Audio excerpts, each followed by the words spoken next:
अस्सलाम वालेकुम। कैसे हैं आप सब? ठीक ठाक हैं? अल्हम्दुलिल्लाह मैं भी ठीक ठाक हूँ। अच्छा जी, आज की वीडियो में हम इस मौजू पे बात करते हैं कि हमने अक्सर देखा है कि रोज़मर्रा ज़िंदगी में हम छोटे छोटे अमल करते हैं और हमें महसूस होता है कि हमारा ये छोटा सा अमल क्या मानी रखता है, ये छोटी छोटी खुशियाँ क्या मानी रखती हैं, इसका किसी पे कोई फ़र्क ही नहीं पड़ेगा। लेकिन मैंने महसूस किया है फ़र्क पड़ता है, छोटी छोटी चीज़ों से ही फ़र्क पड़ता है। आखिर कभी ना कभी हम उन छोटी छोटी चीज़ों को सामने रखते हुए किसी को मुंह दिखाने के काबिल हो जाते हैं। कोई यकीन जाने हमारा लिहाज कर देता है उन छोटी छोटी चीज़ों की बेस पे। कोई हमारे सामने सर नहीं उठा सकता उन छोटी छोटी चीज़ों की वजह से। तो इसलिए अपनी ज़िंदगी में छोटे छोटे नेक अमल भी करते रहना चाहिए। खुशियाँ छोटी छोटी जितनी किसी को दे सकें। हम बड़े बड़े सरप्राइजेस नहीं भी दे सकते ना, तो छोटी छोटी एफर्ट्स करनी चाहिए। इसी तरह जब हम अपनी रोज़मर्रा ज़िंदगी में देखते हैं, हम डेली बेसिस पे कोई ना कोई तलख बात करते हैं, किसी के साथ लहजा सख्त रखते हैं, सख्ती से पेश आते हैं और फिर हमें महसूस होता है कि इस बात का किसी पे कोई फर्क नहीं पड़ता। भाई फर्क पड़ता है, मैंने महसूस किया है फर्क पड़ता है। ये जो दिल है ना, अंदर से थोड़ा थोड़ा टूटता रहता है और फिर एक दिन ऐसा आता है कि इसमें सहने की ताकत खत्म हो जाती है और इंसान मौत के दहाने तक चला जाता है। और फिर लोग कहते हैं भाई किसी ने इतनी छोटी सी बात पे गुस्सा खा लिया। और छोटी छोटी बातों के पीछे जो बातें होती है ना, उनको भी तो देखना होता है। जो सह सह के कुव्वत बर्दाश्त ही जवाबदेही होती है, फिर हमसे चीजें बर्दाश्त ही नहीं होती। इसी तरह हमें रोजमर्रा जिंदगी में छोटे छोटे नेक अमल करते रहना चाहिए और छोटी छोटी बुराइयों से भी पीछे हटने की कोशिश करनी चाहिए।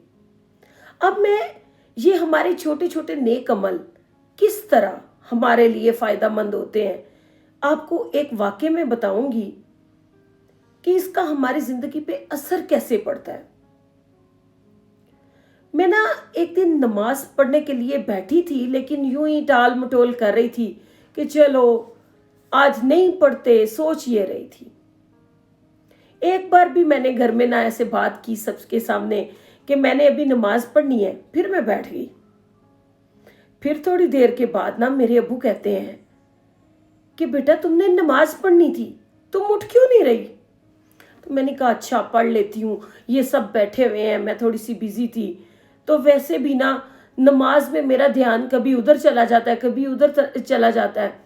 पूरी तरह मैं नमाज में फोकस नहीं कर सकती, पता नहीं क्यों ख्याल इधर उधर के आते रहते हैं। फिर कैसे, क्या फायदा ऐसी नमाज का?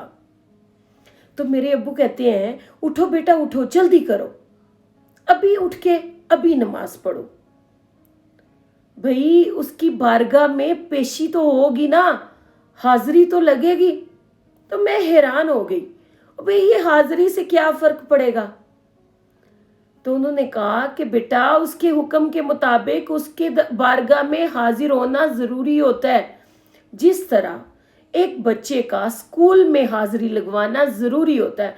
अगर एक बच्चा सारा साल स्कूल जाएगा ही नहीं, तो वो इम्तिहान में बैठने का अहल कैसे होगा? उसको तो इम्तिहान से पहले ही स्कूल से फारिग कर दिया जाएगा। और अगर वो डेली बेसिस पे जाता है, कम सीखता है या ज्यादा सीखता है, अच्छा सीखता है या बुरा सीखता है, ये तो बातें बाद में रही ना। पहले तो उसकी हाजिरी जरूरी है, उसका वहां पेश होना जरूरी है। और अगर वो थोड़ा बहुत भी सीखता रहा तो कम से कम इम्तिहान में बैठ जाएगा। जब इम्तिहान में बैठ जाएगा, फिर इधर से उधर से कोई थोड़ा बहुत ले दे के नकल करके तो कुछ ना कुछ तो लिख के ही आएगा ना इम्तिहान में।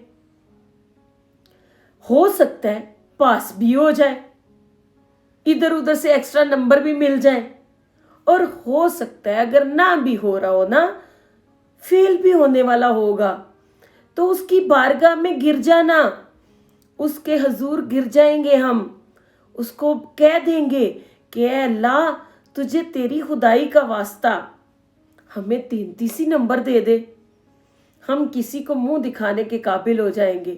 तो यकीन जाने वो सुन लेता है।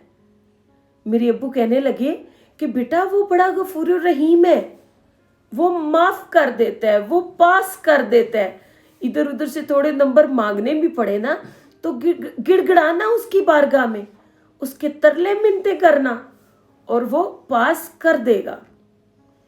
यही हाल हमारी रोजमर्रा जिंदगी का होता है भाई। छोटी छोटी खुशियां, छोटे छोटे नेक अमल करते रहना चाहिए, ताकि हम जिंदगी के इम्तिहान में बैठने के अहल हो जाएं।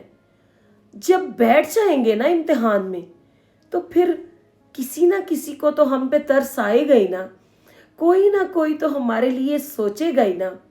और इसी तरह छोटे छोटे जो हम दूसरे को अपना लहजा तलख रखते हैं, छोटी छोटी चीज़ों से तकलीफ देते हैं, उनसे भी हमें गुरेज करना चाहिए, ताकि हम किसी ना किसी इम्तिहान में जब बैठ जाएं तो हमारे इर्द गिर्द बहुत से ऐसे लोग मौजूद हों जो हमारी हेल्प के लिए तैयार हों, उनको हमारी वो छोटी छोटी खुशियाँ याद आ जाएं। ठीक है, खुश रहें, खुशियाँ बांटें। आज के लिए इतना ही। अगर मेरी वीडियो अच्छी लगे तो मेरा चैनल लाइक और सब्सक्राइब ज़रूर कीजिएगा। खुश रहें, आबाद रहें, मुझे दुआओं में याद रखें। अल्लाह हाफिज़।